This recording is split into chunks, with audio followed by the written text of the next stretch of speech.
Hello, and welcome to another walking session. Maz Miller here. I am having a little bit of a break in between client sessions, and I thought, you know what? I need to jump back on and start recording podcasts. Can't even speak properly. So here I am. I've written out a whole bunch of topics. I feel like that will keep me on track, and I feel like they'll be helpful to you. So let's just see how we go. What I want to talk to you about is, feeling tired all the time. So if you've been feeling exhausted, no matter how much you sleep, then this one is for you. So I guess the first thing that I want to talk about is that the term fatigue is different from just being tired. I feel like being tired is a normal reaction to a big day or big event or big season in your life even. You may have had to work overtime for a week and you're like, man, I'm tired. Fatigue seems to be a little bit more of a ongoing thing no matter what you do, and probably a longer lasting thing rather than just responsive to a one-off event. So what I want to say is that, if you've been feeling exhausted, even though you're trying to do maybe those things that normally help you bounce back, like a sleep in or bits and pieces that normally you're like, when I'm tired, this helps. But now that you're fatigued, it doesn't. So I guess that's probably the best way I can make that distinction in terms of what you're feeling through it. But what's a good example? I want to do this a bit better. A good example is like what I mentioned before, when no matter how much sleep you're getting, you are still feeling tired. So you might wake up and you've had a big nap and you think, oh yeah, I'm going to feel like a new woman today or a new man today. But you don't really. It's like, it's not enough. Or like you might find yourself saying things like, oh, I wish I could just go away and sleep for a week straight. That's fatigue. Fatigue is, a bit of dragging and everything feels hard. When you're fatigued, every little thing that normally is like, oh, yep, get up, do that, yep, everything feels hard. So that's fatigue. But what I want you to know is that you're not lazy. You're also not broken. You're just carrying too much and your body knows it. And that's why it's responding in this way. So what really is going on is a little bit of maybe modern exhaustion, if you want to say it. So I want to kind of break down a few of the different causes of this modern exhaustion for you. I've had way too many sessions today, it sounds like, because now I can't even speak properly. Okay, so the first one is emotional overload. So that is stress, decision fatigue, and a little bit of background anxiety. If you're a mum, you probably can relate to this one. It can be the continuous worrying about your kids. It can be the continuous overstimulation provided by your beautiful children. It can be, if you're a CEO or in a high responsibility job, it can be that decision fatigue because you're constantly making decisions and you don't want to make one more. And you feel like just the littlest thing, like what are we going to have for dinner, sends you over the edge. That's emotional overload. Just too much happening all at once, all the time for a long time. The other thing that could be happening for you, if you can hear me fiddling with stuff, that's me. Like my hair is just really, really annoying me right now. So I need to get it sorted so I can focus properly. All right, got it, done. Okay, the next thing that I want to talk about is mental noise. So you might be somebody that's doing a lot of overthinking that's causing the mental noise. It might be internal criticism that doesn't feel nice and it's mental noise. It could be rumination, going over and over and over and over and over the same thing. That's also mental noise. But that also can lead to modern exhaustion. It sounds exhausting just imagining those three, right? Over and over thinking about stuff, overthinking stuff, criticizing yourself. Who wants to hang out with that person? That's exhausting. So that could be the cause.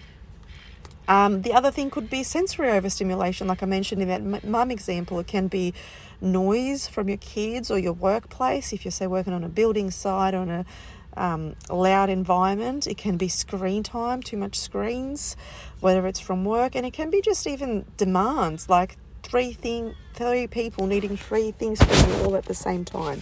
So that can also add to your sensory overstimulation. Or doing too many, you're working in a kitchen and there's someone yelling at something while you're trying to cook something else. I could never be a chef, 100% overstimulated just thinking about it. But that can also cause modern exhaustion. It can be a lack of meaningful rest, so actual passive rest, not scrolling on your phone. That's not true, what we call true restoration. That's just being passive and you're kind of resting. You look like you're resting. You're slouched on the couch, but that's not true restoration and rest and peace. So all of those activities that we've just mentioned keep your cortisol levels or your stress hormone elevated and high. What we want to do is look at ways that we can set it back and get you back to a state of actual true restoration, true rest, right?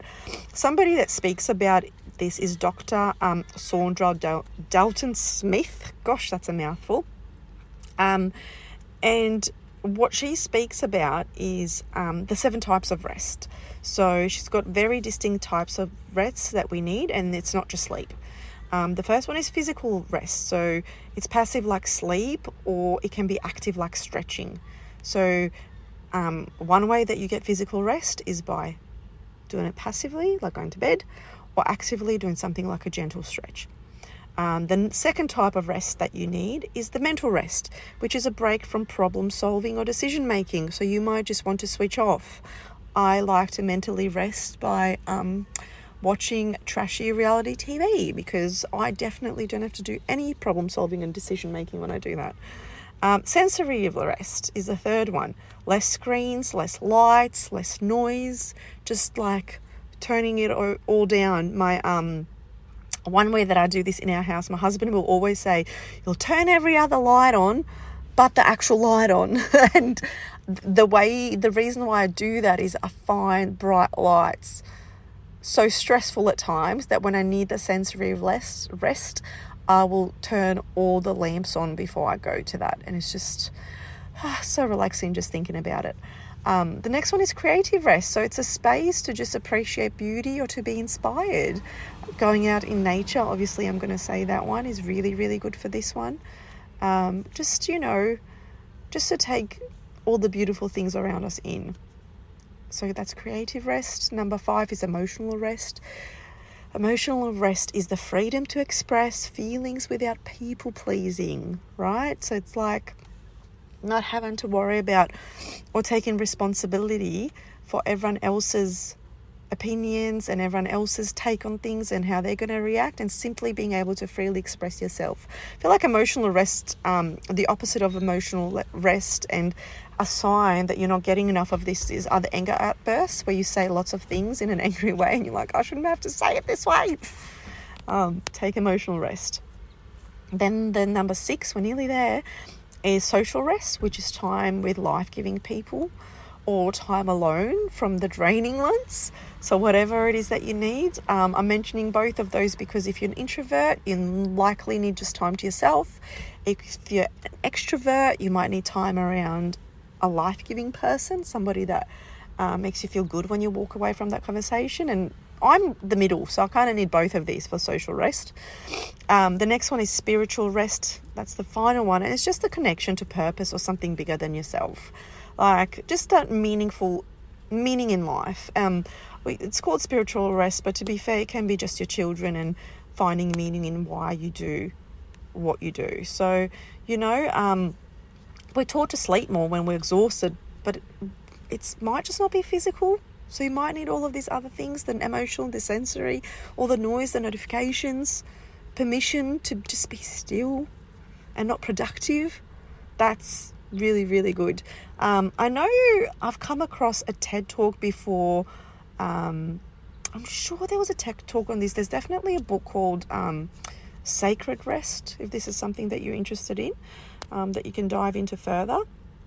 But anyway, they're mine to say, I guess, these are the things that are helping you balance those cortisol levels that we mentioned, or those modern exhaustion things that you might have going on. So try any, all, whatever feels right for you. So I guess what I want to kind of say as a final piece to this is that your tiredness or your fatigue is not a sign of a flaw. It's not a sign of a character weakness, or, it's not a negative thing. It's just data. It's just your body communicating with you. So of course you're tired. You're trying to be everything to everyone. So let's slow down. All right. Here's a couple of things that I'm going to give you that can help you. They're really easy because I'm all about small and doable exercises for you. One thing that you can try is a bit of a walk, okay? Of course, I'm going to say it's a walk, but listen, it's a different kind of walk. It's a 5-minute walk without a podcast. And in those 5 minutes, set your timer. You're just going to notice your surroundings. You're just going to walk around and take note of what you can see, what you can hear, what you can maybe even feel on your body while you're walking, like the wind on your face, that kind of thing. You're really going to really going to immerse yourself in this 5-minute walk. So that's one thing you're going to try. The next thing I want you to try is a micro rest. I've been doing these lots with my clients. It's just a 2-minute eyes closed, breathing, pause before at any point in your life. I don't know, you can use this before you do the next thing on your to-do list, but you can just do this when you get off this podcast episode. All I want you to do is set a timer for 2 minutes, close your eyes, and nothing. Just nothing. I don't want you to do a breathing technique. I don't want you to do this is how you're going to do it. I'm not going to give you any instructions. I literally just want you to remove one of your senses, which will be your seeing. Obviously, this is really nice if you're doing it near a beach or somewhere where you want to be somewhere comfortable, right? It will most likely heighten your other senses. But I just want you to experience what it feels like to slow down for 2 minutes. Just 2 minutes. So try either one of those for me. No, I'm not going to give you another one. I was going to give you a third option, but that's too much. You've got 5 minutes of walking. You've got 2 minutes of closing your eyes. Do them in whichever order you prefer. Just try one. I don't even care if you just try one of them, whatever helps. So if this resonated with you, I've actually put together a little bit of a 7-day walking reset. It's gentle, it's short, and it might be just what you need. On top of this, obviously, I'd love for you to subscribe and follow, and come back next week when I do another one of these. But yeah, hopefully this was helpful. Hopefully you're not feeling like there's something quote unquote wrong with you, like you're failing at something. No, your body's communicating with you. It's telling you to slow down. I've given you lots of ways to do that. And hopefully you do. Right, take care of yourself. And if you can, go take that walk. All right, see you next time. Bye.